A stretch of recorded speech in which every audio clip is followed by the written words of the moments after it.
تم نے اصغر جیسا دیا، لیکن ہم نے تم کو پلٹ کر محمد باقر جیسا، جعفر صادق جیسا، موسیٰ کاظم جیسا، علی رضا جیسا، حضرت تقی جیسا، حضرت نقی جیسا، حسن عسکری جیسا، عبد القادر جیلانی جیسا، سید احمد رفاعی جیسا، معین الدین 90 لاکھ کا کلمہ پڑھانے والا غریب نواز جیسا، وارث دیوا جیسا، شاہ برکت اللہ جیسا، صابر کلیر جیسا، وارث دیوا جیسا۔ اللہ اکبر، اللہ اکبر۔ ہم نے تمہیں ایسی اولاد عطا کی اور قیامت کے قریب کسی کی اولاد رہے نہ رہے، حسین تمہاری اولاد رہے گی، مہدی بھی تمہاری اولاد میں رہے گی، مہدی بھی تمہاری اولاد میں۔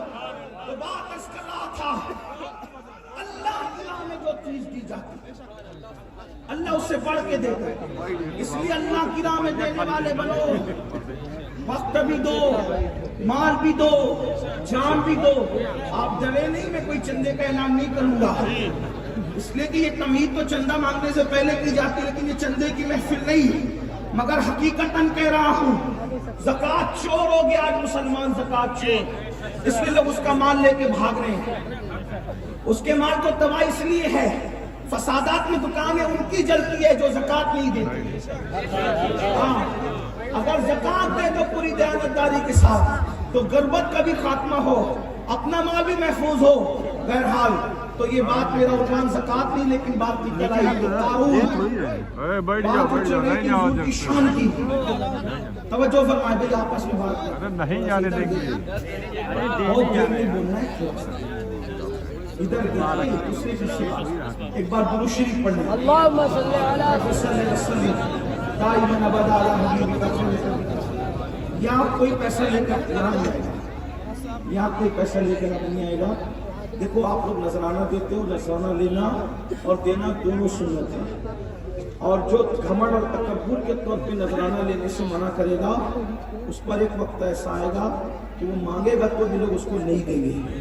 تو اس لیے میں منع نہیں کر رہا ہوں، آپ کو نذرانہ دینا ہے، تکلیف ڈسٹرب ہوتی ہے۔ تو میرا اپنا طریقہ یہ ہے کہ آپ نذرانہ بات پسند آئے تو ضرور دیجئے۔ اس کا طریقہ یہ ہے کہ آپ کی دو جیب ہوگی، ایک جیب ادھر سے نکالیے، ادھر کی جیب میں رکھیے، یا شرٹ کی جیب سے نکالیے، پینٹ کی جیب میں رکھیے۔ آپ کو کرنا یہ ٹھیک ہے، اور جتنے رکھ سکتے اتنے رکھ لیجیے۔ پھر اس کے بعد صبح جب ہو تو فجر کی نماز اپنے محلے کی مسجد میں ادا کیجیے، اور میری طرف سے اور آپ کی طرف سے وہ پورا نذرانہ اپنی مسجد کے امام صاحب کو لے جا کے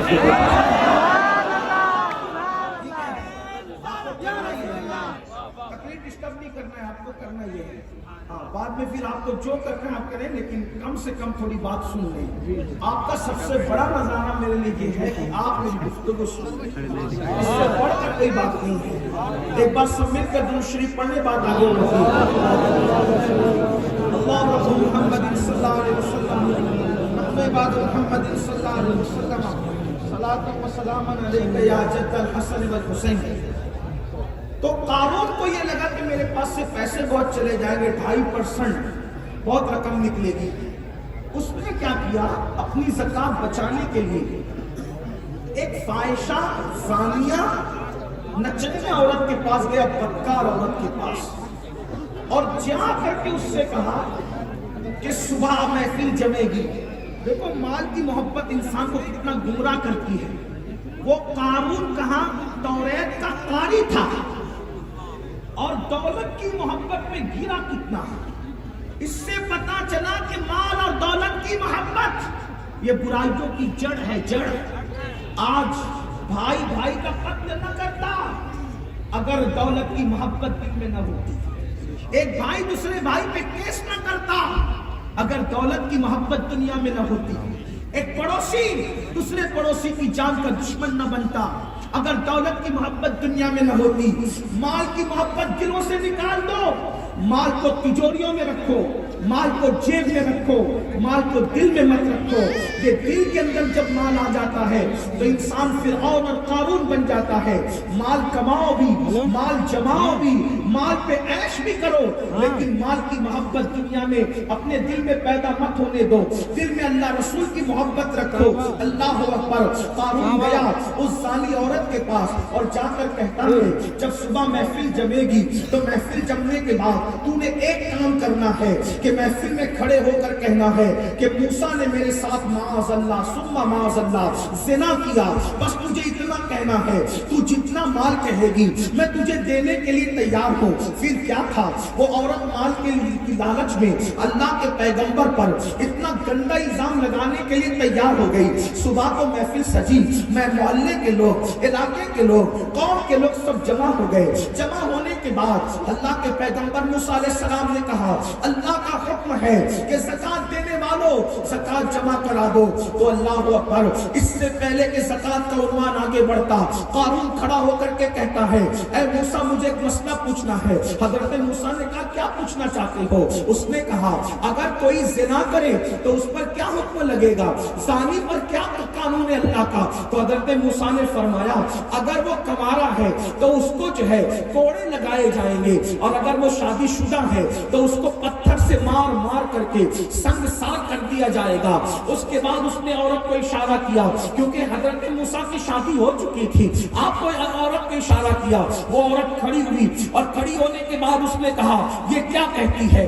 سب دم بخود ہو گئے, کیونکہ حضرت موسیٰ کا کردار جانتے تھے. حضرت موسیٰ کا کردار پتا تھا.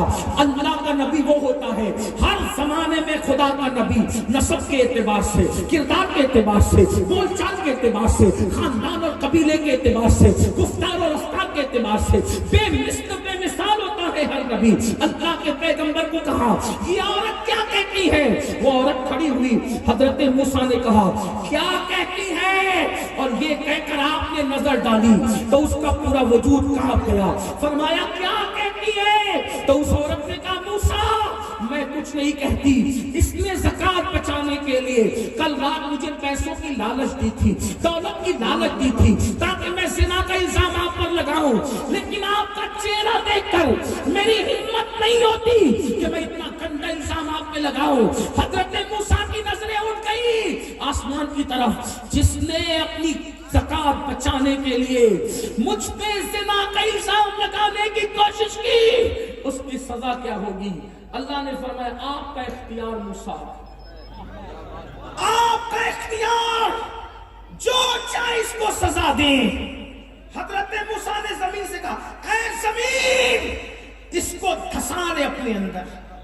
جب قارون زمین میں کمر تک دھسا, یہ دولت کی نحوست ہے, کمر تک دھسا تو کہنے لگا موسیٰ میرے قبضہ, میری دولت پہ قبضہ کرنے کے لیے کتنا خوبصورت بہانہ تم نے نکالا, مجھے زمین میں دھسا رہے ہو. اللہ کے پیغمبر نے کہا رک جا زمین, اب اس کی جتنی تجوریوں کا مال ہے وہ سب اس کے سر پہ رکھ دیا جائے تاکہ یہ الزام نہ رکھے کہ میں قبضہ کر لوں گا.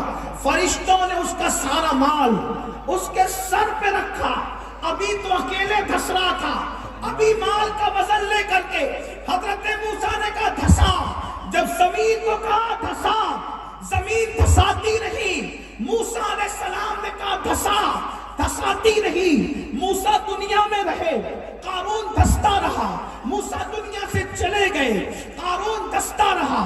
حتیٰ کہ حضرت موسیٰ علیہ السلام کے دنیا سے جانے کے بعد کم و بیش 2000 سال تک کے قارون دھستا رہا, دھستا رہا, دھستا رہا.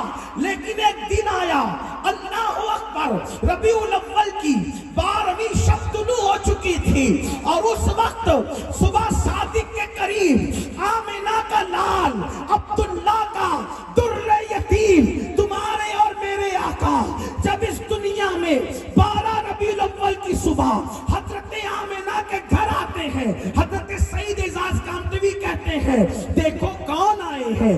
آمنہ کے آنگن میں رحمتوں کے کے سائے ہیں. آمینہ کے آنگن میں پاؤں پاؤں چلتے تھے. مصطفیٰ فرشتوں نے اپنے پر بچھائے ہیں.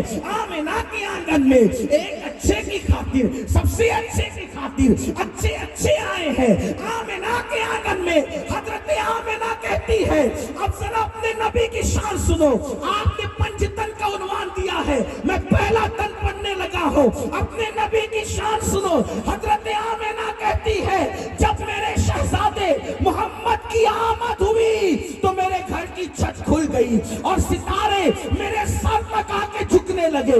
ایسا لگتا تھا جیسے مجھ پہ گر پڑیں گے, لیکن ستاروں سے آواز آتی تھی, الصلاۃ والسلام علیک یا رسول اللہ. اللہ اکبر. گویا کہ فرشتوں کو حکم تھا, اے عرش نشینوں, اے آسمان کے رہنے والوں, اے آسمان کے باشندوں, جاؤ آج آمینہ کے آنگن میں اس کا دیدار کر لو, اس کی زیارت کر لو, جو اللہ کا نور ہے, اللہ کا محبوب اعظم ہے, اللہ کا وزیر اعظم ہے. تو عرض یہ کر رہا تھا, حضور دنیا میں تشریف لائے, حضور کا قدم زمین پہ پڑا.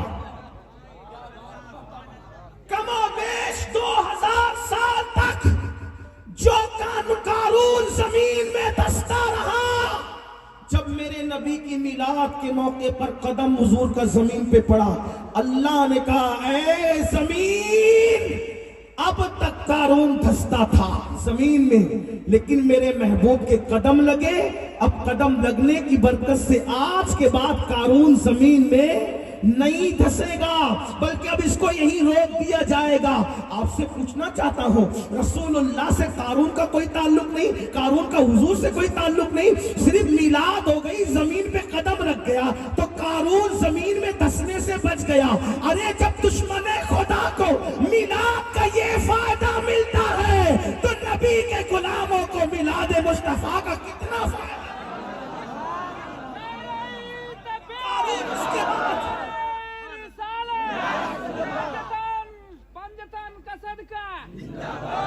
سید ارمیل صاحب کی بنا جیتے رہو, اللہ سلامت رکھے. اللہ الفاظ نہیں دیکھتا, اللہ تو نیتیں دیکھتا. آپ کو بھی صدقہ دے, مجھے بھی صدقہ دے. تو حضور کے قدموں کی, یہ میرے نبی ہے, نبی کی شان ہے. قدم رکھا زمین پہ, میلاد کی شب پیدا ہوئے, قارون کا دھسنا بند ہو گیا, دریائے ساوا خشک ہو گیا, دریا خشک ہو گیا. جتنے بادشاہ تھے سب کے تخت اوندھے ہو گئے. ملک شام میں کسرا کے ملک شام کے محلات سیدہ آمینہ نے اپنی آنکھوں سے دیکھا. مکے میں بیٹھے بیٹھے کعبہ حضرت آمینہ کے گھر کی طرف جھک گیا. حضرت جبریل نے جھنڈے نصب کیے. یہ نبی کی شان, اور اپنے نبی کی شان کیا, اپنے نبی کا مقام کیا, اپنے نبی کا مرتبہ کیا. بس اپنے نبی کی شان پڑھوں, اس کے بعد اینڈ کی طرف پہنچوں. دیکھو, آپ نے سنا ہوگا یوسف علیہ السلام بہت خوبصورت تھے. میں نے کہا بہت خوبصورت کتنے؟ ام المومنین حضرت عائشہ صدیقہ نے پوچھا, آقا یوسف اور آپ کے حسن میں فرق کیا ہے؟ فرمایا, عائشہ, اللہ نے میرے حسن کا آدھا میرے بھائی یوسف کو عطا کیا. اب توجہ کرنا مسلمانوں, یوسف اتنے خوبصورت تھے, حضور کا آدھا حسن یوسف علیہ السلام کو ملا, آدھا حسن کا آدھا حصہ حضرت یوسف کو ملا. تو یوسف کو دیکھا, توجہ کرنا, یوسف علیہ السلام کو دیکھا تو مصر کی عورتوں کی انگلیاں کٹ گئی. یوسف کو دیکھا تو مصر کی عورتوں کی, اپنے الفاظ میں اب کہہ دوں, یوسف کو دیکھا تو یوسف علیہ السلام کو دیکھ کر, چہرہ دیکھ کر, علم والے, عقل والے, دانشوروں, پڑھے لکھوں کی توجہ, یوسف علیہ السلام کا چہرہ دیکھ کر انگلیاں عورتوں کی ٹکڑے ٹکڑے ہو گئی. لیکن ٹکڑے ہو گئی کس کو دیکھ کے؟ چہرہ یوسف دیکھ کر. انگلیاں عورتوں کی ٹکڑے ٹکڑے ہو گئی.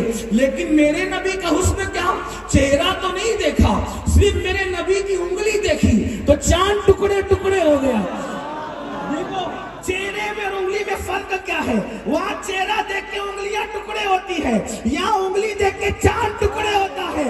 اور پھر ایک خاص بات, یوسف کا حسن دیکھ کے انگلیاں ٹکڑے ہوئی مگر جڑ نہ سکی. یہ میرے نبی کا حسن ہے, انگلی دیکھ کر کے چاند ٹوٹتا بھی ہے اور انگلی دیکھ کر چاند جڑتا بھی ہے. وہاں صرف ٹوٹنا ہے, جڑنا نہیں ہے. یہاں ٹوٹنا بھی ہے, یہاں جڑنا.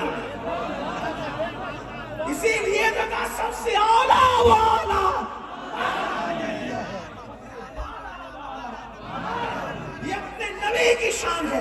آپ نے دیکھا حضرت موسیٰ علیہ السلام نے قارون کو دھسایا. ابھی سنا پوری تفصیل, بہت لمبی کر دی میں نے بیان تاکہ آپ کو سمجھ میں میلاد نبی کی. موسیٰ علیہ السلام نے دھسایا, توجہ, لیکن اس نے عذر کیا, منظور نہ ہوا. ٹھیک, دھسایا, نکالا نہیں. لیکن میرے نبی نے دھسایا بھی ایک کو. حضور ہجرت کے لیے چلے, ہجرت کے لیے, تو سراقہ ڈھونڈتے ڈھونڈتے آ گئے مال اور سونے کی محبت میں. حضور نے دیکھا سراقہ ہے, کہا زمین دھسا اس کو. موسیٰ نے بھی دھسایا, میرے نبی نے بھی دھسایا. فرق کیا ہے؟ اس نے عذر کیا, منظور نہ ہوا, دھس. لیکن جب سراقہ کو دھسایا, سراقہ نے کہا معافی, اب نہیں کروں گا. حضور نے کہا نکال دے. موسیٰ دھساتے ہیں, بڑا معجزہ ہے, لیکن صرف دھساتے ہیں. میرے نبی کا اس سے بڑا معجزہ, وہ دھساتے بھی ہیں اور نکال بھی دیتے. نبی کی شان دیکھو. فرمایا سراقہ, سونے کی لالچ میں آئے ہو, میں تو تیرے ہاتھوں میں کسرا کے کنگن دیکھ رہا ہوں. توجہ کریں, کسرا کہتے فارس کا, ایران کے بادشاہ کا لقب تھا کسرا. توجہ کرنا, کسرا کے کنگن دیکھ رہا ہوں. ارے کوئی کہہ سکتا تھا حضور آپ اکیلے جا رہے, ایک ساتھی کو ساتھ لیں گے؟ یار غار ابو بکر صدیق افضل البشر بعد الانبیاء بالتحقیق, صدیق اکبر کو لے کے اکیلے جا رہے تھے. صحیح, کوئی کہہ سکتا تھا ابھی تو آپ کے وطن والوں نے آپ کو نکال دیا, آپ اکیلے جا رہے. اور اتنی بڑی بات کہ کسرا کے کنگن, مطلب کیا؟ اے سراقہ, سونے کی لالچ میں واپس جا, ایک وقت آئے گا کسرا فتح ہوگا, ایران فتح ہوگا, اور ایران کا بادشاہ کسرا, اس کے کنگن اتارے جائیں گے اور وہ تیرے ہاتھ میں پہنائے جائیں گے. قربان جائیں مسلمانوں.